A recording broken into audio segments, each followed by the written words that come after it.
Hey, this is Ekzakt, and I'm on the Learn to Produce podcast. Hey, welcome. And let's start off with the good stuff. You got a Grammy nomination. Tell us about what happened and who it was for. Man,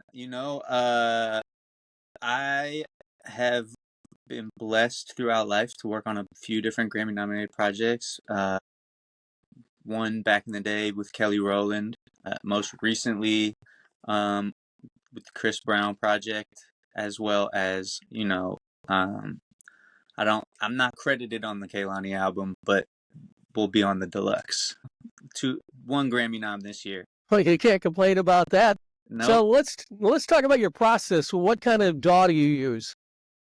Man, I'm split between Logic and Fruity Loops. I do most of my music and sample chopping in Logic, and then most of the drum programming in Fruity Loops. Yeah, the drum programming in FL Studio is so simple to do. Yeah, it's just, I'm all about streamlining the process. So I made the switch to FL for drums probably 3 years ago. Fabulous. Have you tried the from the FL Cloud, the UVI drum designer? I love UVI stuff, man. I forget the name of the UVI patch, but it's in that same plugin. They have their live drum banks, and they're just so perfect for creating drum breaks Absolutely. instead of having to chop somebody and give away some sample or some master clearance. Just make my own drum breaks. Exactly. So when you're making your record, how do you start out? Do you start out with the drums first or a melody? Most of the time I start out with a melody. I feel like when it comes to production, you always have to be mindful of like the end goal. So it's like if most of the time we're creating music for vocalists to be on. So I try to start where the most important part for a vocalist is, which is the melody and a chord progression. So it's like, unless we're doing some real like rapidy hip hop drum based production, I feel like it's just better to start with the music, and that kind of sets the tone of the record and lets me know where I want to go with the drums once we get there. I feel like when you start with a drum groove, you kind of like lock in the groove immediately, and then you're kind of just like in this box. Mm-hmm. Whereas, when you start with the music, it can lend itself to different like genres per se of drum production and programming. So I just like to build songs around the musical elements first, and then really let the drums kind of just like lock it into wherever it needs to be, if that makes sense. Yeah, absolutely. What genre do you find the easiest to work in? Oh man, the easiest would definitely be rap and hip hop for me, just because that's where the background I come from. Yeah, I started sampling on the MPC and doing rap beats as my first introduction to production. So yeah, Mm-hmm. I think I would say that's definitely the easiest for me. Not to say that it can't also be challenging, but that's where I feel like I lend myself to, like, I know what to do most of the time when it comes to those kind of beats. You worked with Tank, an R&B artist. What was it like making the transition to Los Angeles and working house with Tank? Man, so that whole like time period was really important for me as an engineer, I think, and producer, because I graduated from engineering school and immediately went in house with a local rapper up in the Bay Area. And one of my friends from college, he came down to LA and had initially started interning at the Village, and then from there he got scooped up to be in house with Tank. And the artist I was working with in the Bay was coming down to LA to do songwriting sessions a lot, and I just Mm-hmm. kept missing the sessions because he would just fly down on the day of and then hit me while I would be in some other session and be like, "Hey man, can you send me the files to this session?" And I'd be like, "No, bro, I'm like recording. Like, if you had let me know you were going to LA, I could have just gone with you with all the files." So I think it took probably like 3 or 4 of those sessions happening where like I missed some placement opportunities because I was busy in the Bay, that I was like, you know what? I'm going down to LA. And my homie had been asking, had been kind of telling me like, yo, if you come down here, like I need help running Tank's spot. Tank had signed a couple of artists to his personal label.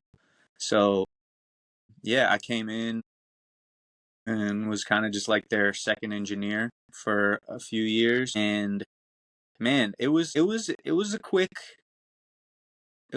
kind of, I don't know if transition, I guess you could say, from recording like rap vocals to learning the nuances of recording R&B singers, especially ones of that caliber. I think it actually makes it easier when you work with singers who are like that talented, because I didn't like have to know how to freak auto tune to make it sound good. You know what I'm saying? So I think that helped me in a way to where the transition was more smooth, because I wasn't having to like polish turds, Yeah. so to speak. I was getting amazing vocals like out the gate, and the tune was just kind of helping keep it in place, but it wasn't like necessary. Whereas sometimes, in my experience later in life, you'll work with singers who like really heavily rely on the auto tune, and that takes a higher level of skill as an engineer to make that process smooth and sound good. I know a lot of the young artists want to do line by line. Did you find that being a problem sometime in editing? Not if you do it right. I think it's funny because that is something that definitely comes from like the pop and R&B writing world, where I had never cut songs line by line until I started working with Tank and like Kelly. Like Kelly, depending on who like was the vocal producer for the session, like we would go line by line for the whole verse or for the whole song, and sometimes we would do 20-30 takes of just like two words at a time, until she was comfortable that we had the right take to comp through. So I think that comes from a more like super professional, over polished like pop world, like you know.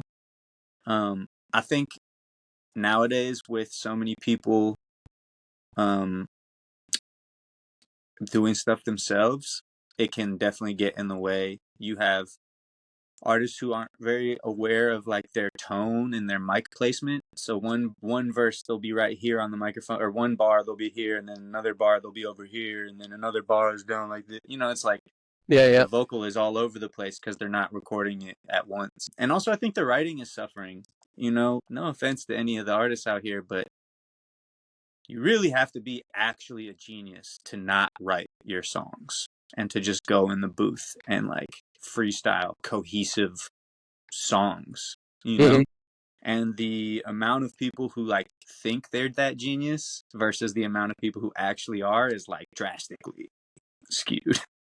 So I Yeah. think the songwriting suffers more than the actual quality of the recording, because a lot of the time these artists aren't writing a song. They're just coming up with bars and one-liners that rhyme. You know what I mean? At least Right, in right. my. So, yeah. From the pop world, one of the things that keeps coming up from different producers over and over is that the artist walking into the room and they don't know the song.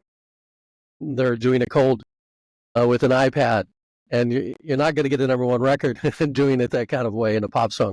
Yeah, no, I feel like, especially in sessions where the artist is coming in to sing a song that someone else wrote, it's super important to live with it and make it your own. You have to know the lyrics. I feel like I can tell as an engineer and a listener when someone's like reading. You know what I mean? Yep, And I think that's like the worst thing you can do to your song is not know your lyrics so that you can focus on the performance. Because if you're just focusing on getting the lyrics right, the melody and your inflection and all of the things about how you're singing are secondary basically in your mind. So I feel like it's super important to know the parts, whether it's musician or the artist, the vocalist, like know what you're going to go do so you can focus on doing it the best, not just doing it right? absolutely. You worked with Kelly Rowland, who's actually had one of my favorite songs with her and Nelly, Dilemma. Tell me about working with Kelly. Man, she was a blessing. She's so wonderful. I got brought in while I was working with Tank. A vocal producer that worked with Tank a lot, Lonnie Barrio, had just randomly called us one night while I was at dinner, like, hey man, I'm in this session with Kelly Rowland at Chalice. They didn't book an engineer. Are you available right now? And I was just like, yes. So I left Benihana's and I asked my friend if he could catch an Uber ride back from dinner because I drove. And I went to the studio and she was working on, man, I think it was the X Factor was the TV show she was a judge on at the time. Yeah, yeah.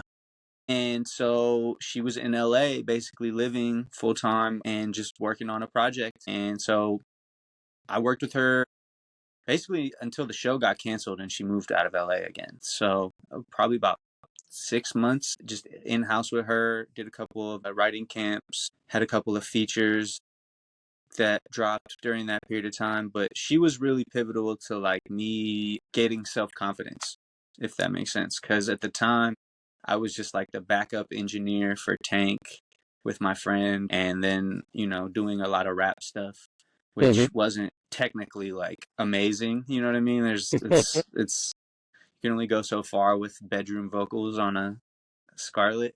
So Yeah.